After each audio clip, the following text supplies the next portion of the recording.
Hello दोस्तों, Romeo talkies पर आज हम एक्सप्लेन करेंगे एक ऐसी लड़की की कहानी जिसने फैशन वर्ल्ड में तहलका मचा दिया था। उसने बहुत ही कम समय में मॉडलिंग की दुनिया में ऐसी शोहरत हासिल की जिसे पाने के लिए आज के समय में मॉडल्स की सारी ज़िंदगी गुजर जाती है। लेकिन किस तरह से उसकी एक गलती उसकी ज़िंदगी बर्बाद कर देती है। ये फिल्म एक सच्ची घटना पर आधारित है। जब 70 के दशक में लोग सिर्फ मॉडल्स को जानते थे, वहाँ पर इस लड़की ने दुनिया की पहली सुपर मॉडल होने का खिताब हासिल किया था। फिल्म का नाम है जिया। तो चलिए शुरू करते हैं। फिल्म के शुरुआत में हमें एक छोटी लड़की को दिखाया जाता है जिसका नाम है जिया करंजी। जिया फिलाडेल्फिया में अपने माँ बाप के साथ रहती है। वो अपने माँ के बहुत करीब है। उसके माँ बाप की आपस में बनती नहीं। वो हर रोज़ एक दूसरे संग लड़ते हैं। रोज़ रोज़ के झगड़ों से तंग आकर जिया की माँ कैथलीन एक दिन घर छोड़कर चली जाती है। वो जिया को अपने साथ नहीं ले जाती। वो वहीं अपने पिता के साथ रह जाती है। जिया को बहुत बुरा लगता है। उसे अपने माँ की बहुत ज़रूरत है। वो अकेली पड़ जाती है। उसका दुख दर्द वो अपने डायरी में लिखा करती थी। इसके बाद कुछ साल बीत जाते हैं। जिया अब बड़ी हो गई है। वो अपने पिता के रेस्टोरेंट में काम करती है। एक दिन एक लड़का वहाँ पर आता है। उसका नाम टीजे है। वो जिया को पसंद करता है। जिया को भी टीजे अच्छा लग जाता है। जिया उसे लेकर बाहर घूमने चली जाती है। जिया एक बहुत ही चंचल लड़की है। उसके अंदर बहुत एनर्जी है। ये 1970 का दौर है। उस वक्त की दुनिया, लोग, कल्चर, फैशन, स्टाइल आज के वक्त से बहुत अलग है। घूमते वक्त उसे एक फोटोग्राफर नोटिस करता है और उसके फ़ोटोज़ लेने के लिए उसे मनाता है। जिया एक बहुत ही शरारती लड़की है। वो काम से ज़्यादा मस्ती करती है। वो सिर्फ 17 साल की है। फ़ोटोज़ खिंचाते वक्त वो फोटोग्राफर और टीजे को भी किस करवाती है। जिया की दिलचस्पी लड़कों से ज़्यादा लड़कियों में है। उस फोटोग्राफर को जिया बहुत स्पेशल लगती है। उसे लगता है कि उसमें कुछ बात है। वो उसकी कुछ बहुत अच्छी तस्वीरें लेता है और उसे न्यूयॉर्क एक मॉडलिंग एजेंसी को भेज देता है। कुछ दिनों बाद जिया अपने बॉयफ्रेंड के साथ न्यूयॉर्क आ जाती है। वहाँ आज उसकी विल्हेल्मीना कूपर के साथ अपॉइंटमेंट है। जिया का लुक देखकर वहाँ के रिसेप्शनिस्ट उसे अंदर नहीं जाने देती। जिया अपने पास रखा चाकू निकालकर उसे थोड़ा डरा देती है, जिससे वो रिसेप्शनिस्ट जल्दी से उसे अंदर भेज देती है। जिया आज पहली बार विल्हेल्मीना कूपर से मिलती है। वो एक मॉडलिंग एजेंसी चलाती है। उसे जिया के अंदर एक स्पार्क नजर आता है। जिया अब विल्हेल्मीना के एजेंसी संग जुड़ जाती है। वो लोग उसे काफ़ी सारे ऑडिशंस दिलाते हैं, जहां अब जिया को अपने आप को प्रूव करना था। वो अब अपने बॉयफ्रेंड टीजे के साथ न्यूयॉर्क शिफ्ट हो जाती है। लेकिन कुछ दिन साथ रहने के बाद टीजे अब वापस फिलाडेल्फिया जाना चाहता है। लेकिन जिया अकेली नहीं रहना चाहती। वो उसे रोकने की बहुत कोशिश करती है, लेकिन वो नहीं रुकता। जिया उसकी गर्लफ्रेंड तो है, लेकिन वो आज तक कभी उसके साथ इंटीमेट नहीं हुई। टीजे उसे फिर भी पसंद करता है, लेकिन उसका न्यूयॉर्क में कुछ भी काम नहीं है, इसलिए उसे जिया को वहीं छोड़ जाना पड़ता है। अब जिया फिर से अपने लाइफ में अकेली हो गई है। दूसरे दिन उसका पहला शूट होने वाला था। वो देर रात विल्हेल्मीना को कॉल कर बात करती है। उसे वो अपने माँ जैसी लगती है। उससे बात करके उसका अकेलापन थोड़ा दूर होता है। सुबह सुबह जिया वक्त से पहले शूटिंग वाली जगह पहुंच जाती है। उसके साथ और भी दो मॉडल्स शूट करने वाली थी। वो जिया को भिखारी समझ उसे कुछ पैसे देकर अंदर चली जाती है। उनके पीछे अब जिया भी अंदर आ जाती है। उसका अजीब लुक देखकर वहाँ के लोगों को अजीब लगता है, लेकिन जिया को इससे फर्क नहीं पड़ता। वहाँ वो पहली बार लिंडा से मिलती है। लिंडा एक मेकअप आर्टिस्ट है। लिंडा जिया को बहुत अच्छे से ट्रीट करती है। जिया को लिंडा पसंद आ जाती है। फिर उनका फोटोशूट शुरू हो जाता है। जिया दोनों मॉडल्स के साथ मिलकर पोजेस देती है। उसे इस काम का ज़्यादा एक्सपीरियंस नहीं है। फोटोशूट हो जाने के बाद फोटोग्राफर उन्हें पूछता है कि क्या कोई आर्ट बनाना चाहता है। जिया उससे पूछती है कि ये आर्ट क्या है। तब वो उन्हें बताता है कि सामने बस एक नेट का फेंस रखा जाएगा और मॉडल्स को अपने सारे कपड़े उतारकर फोटोशूट करना होगा। ये सुन बाकी दोनों मॉडल्स उठकर चली जाती है, लेकिन जिया कहती है कि अगर लिंडा वहाँ पर रुकती है तो वो ये फोटोशूट करने के लिए तैयार है। और अब जिया का असली फोटोशूट शुरू हो जाता है। अब वहाँ पर सिर्फ जिया, लिंडा और वो फोटोग्राफर तीनों ही थे। जिया अपने पूरे कपड़े उतारकर बहुत ही कॉन्फिडेंटली पोजेस देती है। फोटोग्राफर भी बहुत खुश था। लिंडा भी जिया का कॉन्फिडेंस देखकर हैरान हो जाती है। फोटोग्राफर लिंडा को भी अपने कपड़े उतारकर फेंस के पास जाने के लिए कहता है। वो एक बहुत ही सेंसेशनल फोटोशूट था। ऐसा कॉन्फिडेंस फोटोग्राफर को कभी किसी मॉडल में नहीं दिखा था। फोटोशूट करते करते जिया और लिंडा एक दूसरे के बहुत करीब आ जाते हैं। फोटोशूट हो जाने के बाद जिया लिंडा को अपने घर ले जाती है और रात भर उसे प्यार करती है, और इस तरह से दोनों एक दूसरे के साथ इंटीमेट होते हैं। सुबह लिंडा जिया को बिना बताए अपने घर जाने लगती है। जिया बिना कपड़े पहने ही उसे रोकने के लिए उसके पीछे जाती है। लिंडा उसे बताती है कि उसका एक बॉयफ्रेंड है और उसे यहाँ से जाना पड़ेगा। जिया बहुत परेशान हो जाती है कि हर कोई उसे बस छोड़ के जाना चाहता है, लेकिन लिंडा थोड़ी कंफ्यूज है। वो वहाँ से चली जाती है। पिछले फोटोशूट के बाद अब जिया को और भी काम मिलने लगा था। वो बड़े बड़े ब्रांड्स के लिए फोटोशूट करने लगी थी। विल्हेल्मिना को उसका काम बहुत अच्छा लगता है। जिया अब सक्सेस की सीढ़ियाँ चढ़ ही रही थी। लोग अब उसका नाम जानने लगे थे। अच्छे अच्छे लोग उसके साथ काम करना चाहते थे। मार्केट में खबर फैल गई थी कि एक नया चेहरा लॉन्च हुआ है जिसका फेस काफ़ी प्रॉमिसिंग है। कई सारी मैगजीन्स उसे अपने कवर पर छाप रही थी। दुनिया का हर बड़ा ब्रांड उसे साइन करना चाहता था। लोग उसके सुंदरता के दीवाने हो गए थे। अब वो बड़ी बड़ी पार्टियों में जाने लगी जहाँ अय्याशियाँ चलती। लोग शराब पीते, ड्रग्स करते, एक दूसरे के साथ इंटीमेट होते। जिया अपनी ज़िंदगी में अकेली थी। वो भी कभी कभार ड्रग्स लेने लगी। एक बार एक बहुत बड़ी कंपनी उनके ब्रांड के लिए मॉडल तलाश कर रहे थे। बहुत सारी मॉडल्स को रिजेक्ट करने के बाद वो जिया की फ़ोटो देखते हैं। जिया को देखते ही वो उन्हें बहुत ज़्यादा पसंद आ जाती है। वो उसे अपने ब्रांड के लिए साइन कर लेते हैं। अब जिया बहुत अच्छा पैसा कमाने लगी थी। वो एक दिन अपने पैसों से एक कार खरीद लेती है और लिंडा को मिलने के लिए उसके घर पहुंच जाती है। वो लिंडा को अपने कार में बिठा अपनी माँ से मिलने फिलाडेल्फिया चली जाती है। उसकी माँ उसे मिल बहुत खुश होती है। जिया की तस्वीर वोग मैगजीन ने अपने कवर पर छापी थी। फैशन इंडस्ट्री में वोग मैगजीन का बहुत बड़ा नाम है। किसी मॉडल के फोटो का वोग मैगजीन के कवर पर आने का मतलब है कि वो मॉडल आसमान के बुलंदियों को छू रही है। जिया अपनी माँ से मिलकर बहुत खुश होती है। भले ही आज वो बड़ी हो गई हो, लेकिन उसके अंदर आज भी वो छोटी बच्ची है। उसे आज भी अपने माँ की ज़रूरत है। उसकी माँ कैथलीन उसके साथ रहने के लिए कुछ दिन के लिए न्यूयॉर्क आ जाती है। वहाँ वो जिया की देखभाल करती है। कैथलीन की भी अपनी एक फैमिली है। फिर भी वो वक्त निकाल कर कुछ दिनों के लिए जिया को विजिट करने लगी। जिया अब लिंडा के प्यार में पड़ गई थी। एक दिन वो लिंडा के घर बहुत सारे फूल भिजवा देती है। इतने सारे फूल देखकर लिंडा का बॉयफ्रेंड भी हैरान हो जाता है। एक दिन लिंडा और उसका बॉयफ्रेंड पार्टी से वापस अपने घर आते हैं। वो देखते हैं जिया वहाँ पर आकर बैठी हुई थी। लिंडा जिया के कॉल्स को काफ़ी टाइम से इग्नोर कर रही थी, इसलिए आज वो डायरेक्ट उसके घर आ जाती है। जिया लिंडा को उसके बॉयफ्रेंड के सामने ही किस कर देती है और उसे अपने साथ चलने के लिए कहती है, लेकिन लिंडा उसके साथ नहीं जाती। जिया उसके बॉयफ्रेंड को धक्का मारकर वहाँ से चली जाती है। लिंडा अब भी बहुत कंफ्यूज है। उसे नहीं पता कि उसे क्या चाहिए। जिया अपने घर आ जाती है और अपने माँ के पास सो जाती है। माँ की वजह से उसे अकेलापन महसूस नहीं होता। दूसरे दिन कैथलीन को उसके पति के पास फिलाडेल्फिया वापस जाना था, लेकिन जिया नहीं चाहती कि उसकी माँ उसे छोड़कर चली जाए। वो छोटे बच्चों की तरह रोते हुए उसकी माँ को रोकने की बहुत कोशिश करती है, लेकिन कैथलीन की भी मजबूरी थी। वो और न्यूयॉर्क नहीं रुक सकती। वो चली जाती है। जिया अपनी माँ पर अब बहुत ज़्यादा गुस्सा हो जाती है। गुस्से में उसकी माँ का सामान घर के बाहर फेंक देती है। उसे अपनी माँ की बहुत ज़रूरत है। वो फिर एक बार अकेली पड़ जाती है। जिया को बहुत सारा काम ऑफर हो रहा था। लोगों को महीनों पहले उसके अपॉइंटमेंट लेनी पड़ती थी। वो एक हफ्ते में 16-16 शूट कर रही थी। बाकी लड़कियां उसकी सक्सेस से चलने लगी। हर फोटोशूट में हमेशा जिया ही मेन मॉडल होती। जिया अब काम पर भी कभी कभी ड्रग्स लेने लगी थी ताकि उसे थोड़ा अच्छा महसूस हो। वो काम पर भी उदास होती, लेकिन वहाँ कुछ अच्छे लोग भी थे जिन्हें उसके अंदर की मासूमियत का अंदाजा था। उन्हें पता था कि जिया एक साफ दिल की लड़की है। वो जब भी उसे प्यार से समझाते वो समझ जाती और अपना काम अच्छे से करती। वो कभी रोम में शूट करती तो कभी वर्साचे के लिए मिलान में शूट करती, कभी पेरिस में होती तो कभी कहीं और। उसने मॉडलिंग की दुनिया को हिला कर रख दिया था। इतनी बड़ी सक्सेस आज तक किसी मॉडल ने नहीं देखी थी। आज सारी दुनिया जिया के मुट्ठी में थी। एक दिन उसकी कोई फ्रेंड उसे हेरोइन देती है। इसके पहले जिया सिर्फ कोकेन से नशा करती थी। हेरोइन लेने के बाद उसका दिमाग कुछ पल के लिए बहुत शांत हो जाता है।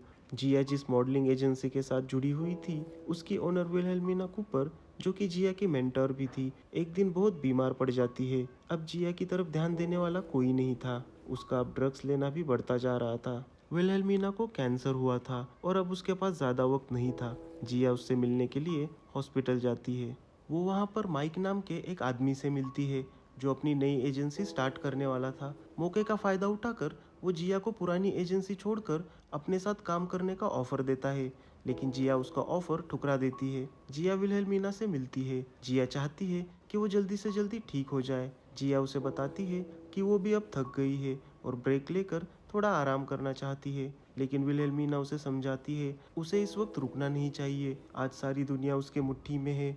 अगर आज वो रुक गई तो कोई और लड़की उसे रिप्लेस करने के लिए बैठी होगी। लेकिन अपने मेंटर के बिना काम करना जिया के लिए बहुत मुश्किल है। विल्हेल्मिना से उसे हमेशा माँ जैसा प्यार मिला था और जिया चाहती थी कि वो हमेशा उसके साथ रहे, लेकिन किस्मत को ये मंजूर नहीं था। एक दिन उसकी मेंटर भी ये दुनिया छोड़कर हमेशा के लिए चली जाती है। आज उसका फिनरल है। फैशन इंडस्ट्री के बड़े बड़े लोग वहाँ आते हैं। किसी को उसके जाने का कोई दुख नहीं, लेकिन जिया उसके मौत से टूट जाती है। वो जिस किसी से प्यार करती है वो उसे छोड़कर चला जाता है। वो अब पूरी तरह से ड्रग एडिक्ट हो जाती है। एक दिन जब वो काम पर जाती है वो पूरी तरह नशे में थी। उसे बिल्कुल होश नहीं था कि वो क्या कर रही है। फोटोग्राफर भी ऐसे ही उसके पिक्स लेता है। लोग वहाँ उसका मजाक भी उड़ाते हैं। उसे अब बहुत ज़्यादा ड्रग्स की क्रेविंग होने लग जाती है। उसे अब किसी भी हाल में ड्रग्स चाहिए थे। वो वहाँ पर एक बाइक वाले आदमी के साथ भाग जाती है। वो ड्रग डीलर को ढूंढते हुए एक जगह पर पहुंच जाती है, लेकिन उसे ड्रग डीलर नहीं मिलता। वो अपने कॉस्ट्यूम में ही रोड पर ड्रग डीलर को ढूंढने लग जाती है। वो एक जगह पर देखती है कुछ होमलेस लोग नीडल से ड्रग्स कर रहे थे। उसे ड्रग्स की बहुत तलब हो रही थी। वो उनसे ड्रग्स मांगती है। एक होमलेस आदमी उसे अपने ड्रग्स देने के लिए तैयार हो जाता है। जिया पहली बार नीडल से ड्रग्स लेती है। वो नशे में धुत वहीं पर मदहोश हो जाती है। इसके बाद हमें दिखाते हैं जिया लिंडा के पास आती है। उसके शरीर पर चोटों के निशान थे। उसे कुछ पता नहीं उसके साथ वहाँ पर क्या हुआ। उसकी हालत बहुत खराब थी। लिंडा उसे अपने घर के अंदर ले लेती है। उसे नहलाती है। लिंडा ने पहले ही अपने बॉयफ्रेंड को छोड़ दिया था। जिया अपने पिता को कॉल कर बताती है कि वो वापस घर फिलाडेल्फिया आ रही है। वो अपने एजेंसी को बिना कुछ बताए ही चली जाती है। विल्हेल्मिना के गुजर जाने के बाद उसका पति ही कंपनी चला रहा था। जिया की हरकतों की वजह से वो काफ़ी परेशान था। पिछले कुछ दिनों में जिया के वजह से एजेंसी को काफ़ी नुकसान झेलना पड़ा था। अब वो लोग भी उसके साथ काम नहीं करना चाहते। घर आकर जिया एक 21 दिन का प्रोग्राम ज्वाइन करती है, जिसमें उसको रोज़ क्लिनिक आकर दवाइयाँ खानी थी, जिससे वो अपने ड्रग एडिक्शन से छुटकारा पा सकती है। अब जिया ने ड्रग्स लेना बंद कर दिया है। उसकी हालत अब पहले जैसी नहीं रही। विड्रॉल सिम्टम्स की वजह से वो चिड़चिड़ी बन जाती है। उसे अब पहले जैसा किसी चीज़ में मज़ा नहीं आता। अब पूरे 19 दिन हो जाते हैं। 19 दिन से जिया ने ड्रग्स नहीं लिए थे। एक दिन वो लिंडा के अपार्टमेंट में कॉल करती है। वहाँ लिंडा का बॉयफ्रेंड अपना सामान लेने के लिए आया था और लिंडा घर पर नहीं थी। लिंडा का बॉयफ्रेंड फ़ोन उठा लेता है। उसकी आवाज़ सुनकर जिया को गलतफहमी हो जाती है। वो उसके माँ के कुछ पैसे और गहने चुरा कर ड्रग्स खरीदती है और कार लेकर न्यूयॉर्क की तरफ निकलती है। लेकिन रैश ड्राइविंग की वजह से पुलिस उसे अरेस्ट कर लेती है। लिंडा को जब इस बात का पता चलता है वो आकर उसे छुड़ा ले जाती है और जिया की गलतफहमी दूर करती है कि अब वो और उसका बॉयफ्रेंड साथ नहीं है। जिया अब फिर से काम करना चाहती है ताकि वो लिंडा के साथ न्यूयॉर्क रह सके, लेकिन अब कोई भी उसके साथ काम नहीं करना चाहता। हर कोई उसके ड्रग एडिक्शन के बारे में जान गया था। कोई भी अपने ब्रांड के साथ जिया का नाम नहीं जोड़ना चाहता। जिया जाकर माइक से मिलती है, जिसने पहले उसे काम का ऑफर दिया था। वो उसे अपने एजेंसी में काम देने के लिए तैयार होता है, लेकिन वो उसके आगे एक शर्त रखता है। वो लोग टीवी के लिए एक शो करेंगे जिसमें जिया दुनिया को बताएगी कि वो एक वक्त एक ड्रग एडिक्ट थी, लेकिन अब उसने ड्रग्स को पूरी तरह से छोड़ दिया है। जिया मान जाती है। जिया ने इससे पहले कभी इंटरव्यू नहीं किया था। वो एक मॉडल थी और उस वक्त मॉडल्स के सिर्फ फोटोज खींचे जाते थे। वो थोड़ी नर्वस हो जाती है और अपने नर्वसनेस को छुपाने के लिए बाथरूम में जाकर फिर से ड्रग्स ले लेती है और ऐसा करते हुए लिंडा उसे देख लेती है। वह ऐसे ही नशे में इंटरव्यू देती है और बड़े ही कॉन्फिडेंटली झूठ कहती है कि अब वो कोई ड्रग्स नहीं लेती और पूरी तरह से क्लीन है। लिंडा को ये झूठ और बर्दाश्त नहीं होता। वो वहाँ से चली जाती है। जिया लिंडा को मनाने के लिए उसके घर पहुँच जाती है, लेकिन अब लिंडा जिया के साथ नहीं रहना चाहती। वो जिया को इस तरह से खुद को बर्बाद करते हुए नहीं देख सकती। वो देखती है जिया के जेब में अब भी ड्रग्स थी। वो जिया को दो ऑप्शंस देती है, या तो वो ड्रग्स को चुने या तो उसे, लेकिन जिया आज ड्रग्स को चुनती है। लिंडा को बहुत बुरा लगता है। वो जिया से बहुत प्यार करती है, लेकिन जिया को ड्रग्स ने पूरी तरह बर्बाद कर दिया है। जिस लिंडा के प्यार को पाने के लिए जिया दुनिया से लड़ने को तैयार थी, वही जिया आज ड्रग्स के लिए उसे छोड़ चली जाती है। ड्रग्स की वजह से उसके काम पर भी बहुत बड़ा इम्पैक्ट पड़ा था। एक वक्त रैंप पर कॉन्फिडेंटली चलने वाली जिया अब पागलों की तरह हरकतें करने लगी थी। उसे लगता है कि दुनिया उसके लिए तालियां बजा रही है, पर असल में लोग उसकी हरकतें देख उसका मजाक बना रहे थे। उसकी हरकतों से उन्हें शर्म आने लगी थी। सबको पता चल गया था कि उसका करियर अब खत्म हो गया है, लेकिन जिया को इससे कोई लेना देना नहीं था। वो वहीं कहीं कोने में जाकर ड्रग्स लेकर पड़ी होती, लेकिन अब भी उसके कुछ पुराने दोस्त थे जो उसकी परवाह करते थे। वो चाहते थे कि जिया के लाइफ में सब कुछ फिर से ठीक हो जाए। अब कोई भी उसके साथ काम नहीं करना चाहता। माइक की एजेंसी भी अब उसे कोई काम नहीं दिला रही। जितने भी पैसे उसने कमाए थे, सारे उसने ड्रग्स खरीदने में उड़ा दिए थे। उसे मदद की बहुत ज़्यादा ज़रूरत है। कुछ पुराने फोटोग्राफर्स जिनके साथ जिया ने कभी काम किया था, जो जिया को बहुत पसंद करते थे, वो उसकी हालत देख उसे काम दिलाते हैं। लेकिन जिया के टैंट्रम्स अब बहुत बढ़ गए थे। वो काम पर भी लोगों के साथ अच्छे से पेश नहीं आती। उसके साथ काम करना बहुत मुश्किल हो गया था। जिन आंखों में उन्हें पहले स्पार्क दिखाई देता था, वही आंखों में अब उन्हें खालीपन दिख रहा था। ड्रग्स ले लेकर उसके हाथों पर निशान पड़ गए थे। फोटोग्राफर्स को उसके हाथों को छुपाकर उसकी तस्वीरें लेनी पड़ती।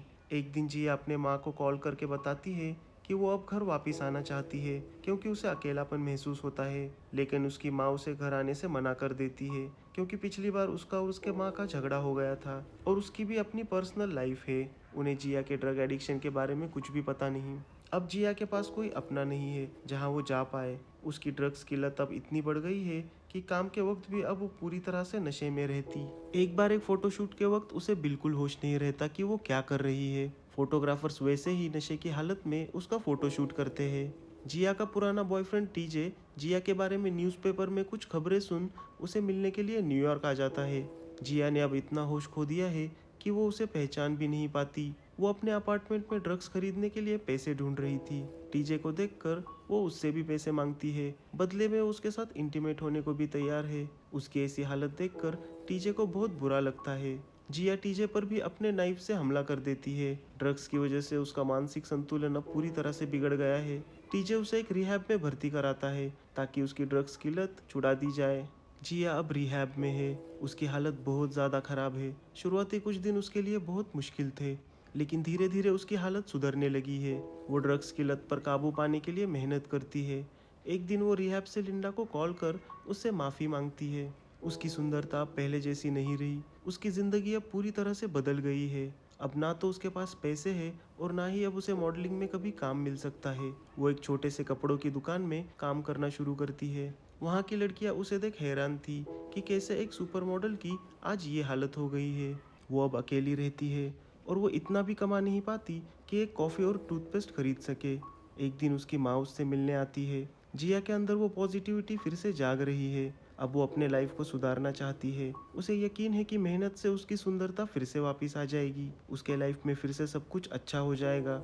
वो खुश है कि उसने अपनी ड्रग्स की लत को छुड़वा दिया है, लेकिन किस्मत को कुछ और ही मंजूर था। उसे चक्कर आने लगते हैं। उसकी तबीयत खराब होने लगती है। उसकी माँ उसे हॉस्पिटल ले जाती है। वहाँ पर उसकी जांच होती है। जांच से उन्हें पता चलता है कि जिया को एड्स हुआ है। जिया ने तो कभी इस बीमारी का नाम भी नहीं सुना था। डॉक्टर्स के लिए भी जिया दुनिया की पहली औरत थी जिसे एड्स हुआ था। वो पुराना वक्त थे। लोगों को इस बीमारी के बारे में ज़्यादा जानकारी नहीं थी। डॉक्टर्स का मानना था कि शायद कंटामिनेटेड नीडल के यूज़ करने की वजह से जिया को ये बीमारी हुई थी। जब जिया को पता चलता है कि इस बीमारी का कोई इलाज नहीं है, तब उसके पैरों तले से ज़मीन खिसक जाती है। जब टीजे को इस बात का पता चलता है, वो भी काफ़ी दुखी होता है। लेकिन जिया ने अब अपनी किस्मत को एक्सेप्ट कर लिया है। उसे अब भी लगता है कि भगवान ने उसके लिए कुछ बड़ा प्लान किया है, लेकिन इस जन्म के लिए नहीं, बल्कि अगले जन्म के लिए। अब उसके पास रहने के लिए कोई जगह नहीं है। उसकी माँ भी उसे अपने घर नहीं ले जाना चाहती। उस वक्त एड्स को लेकर लोगों में जानकारी नहीं थी। लोग ऐसे लोगों के आसपास रहने से डरते थे। जिया की माँ उससे प्यार तो बहुत करती है, लेकिन वो भी डरी हुई थी और उसके पति को भी डर था कि अगर लोगों को इस बात का पता चल गया तो वो लोग उसे काम से भी निकाल सकते हैं। वो लोग उसे एक होटल में रखते हैं। जिया अब वहाँ पर अकेली रहने लगती है। जब उसे सबसे ज़्यादा अपनों की ज़रूरत थी, कोई अपना उसके साथ नहीं रहता। एक दिन वो आखिरी बार लिंडा से मिलने के लिए जाती है। लिंडा को उसके बीमारी के बारे में कुछ नहीं पता। वो उसके और जिया के रिश्ते को एक और मौका देना चाहती है। वो चाहती है कि जिया उसके साथ ज़्यादा वक्त बिताए, लेकिन जिया उसे अपनी डायरी और जर्नल्स देकर वहाँ से चली जाती है। जिया कुछ पैसे जमा करती है, कुछ अपने पिता से उधार लेती है, कुछ अपने माँ से चुराती है और उन पैसों से वो बहुत ज़्यादा ड्रग्स खरीदने की कोशिश करती है। वो इतने सारे ड्रग्स का क्या करने वाली थी, किसी को कुछ पता नहीं। ड्रग डीलर उससे पैसे छीनकर उसकी पिटाई करते हैं। जिया पूरी तरह से घायल हो जाती है। उसे फिर से हॉस्पिटल भर्ती कराया जाता है। उसकी माँ हॉस्पिटल में आती है। जिया की हालत देखकर उसे बहुत बुरा लगता है। वो अपने बेटी को अब अपने घर ले जाती है। जिया को पता है कि वो अब ज़्यादा दिनों तक जिंदा नहीं रहने वाली। वो खुश रहने की कोशिश करती है। अगर आज उसे कोई देख ले तो किसी को यकीन नहीं होगा कि ये वही लड़की है जिसकी खूबसूरती ने एक वक्त तहलका मचा दिया था। वो आखिरी दिनों में अपने माँ के साथ रहती है और एक दिन जिया ये दुनिया छोड़कर चली जाती है। जिया ने अपनी ज़िंदगी में एक वक्त ऐसा दौर देखा था, ऐसी कामयाबी पाई थी जो बड़ी बड़ी मॉडल्स को भी कभी हासिल नहीं हुई। लेकिन इतनी बड़ी कामयाबी को हैंडल कर पाना हर किसी के बस की बात नहीं होती। गलत राह पर चलने के वजह से जिया ने अपना सब कुछ खो दिया था। अपना घर, पैसा, रिश्ता, सब कुछ उसने ड्रग्स के लिए दांव पर लगा दिया। लेकिन जिया की खूबसूरती ऐसी थी कि लोग आज भी उसे नहीं भुला पाए। फैशन की दुनिया में आज भी उसे सबसे सक्सेसफुल मॉडल माना जाता है। और इसी के साथ ये फिल्म यहीं खत्म होती है। तो दोस्तों, ये थी कहानी दुनिया की पहली सुपर मॉडल जिया मैरी करेंजी की। ये जिया की कुछ असली तस्वीरें हैं जो मॉडलिंग के दौरान ली गई थी। जिया की लाइफ से हमें ये सीखना चाहिए कि चाहे आप अपनी ज़िंदगी में कितनी भी बड़ी कामयाबी पा लें, आपका एक कदम आपको बर्बाद कर सकता है। इतनी बड़ी मॉडल होने के बावजूद भी जिया के अंतिम समय में फैशन इंडस्ट्री से कोई भी उसकी मदद करने के लिए नहीं आया, ना कोई उसके फ्यूनरल में शामिल हुआ। लोग हमेशा चढ़ते सूरज को सलाम करते हैं, इसलिए हमेशा ड्रग्स से दूर रहिए। तो दोस्तों, आपको ये फिल्म कैसी लगी हमें कमेंट करके ज़रूर बताएं और ज़्यादा से ज़्यादा लोगों को शेयर करें ताकि हम ड्रग्स को लेकर अवेयरनेस फैला सके। और ऐसी ही कहानियाँ सुनने के लिए हमारे चैनल को सब्सक्राइब ज़रूर करें।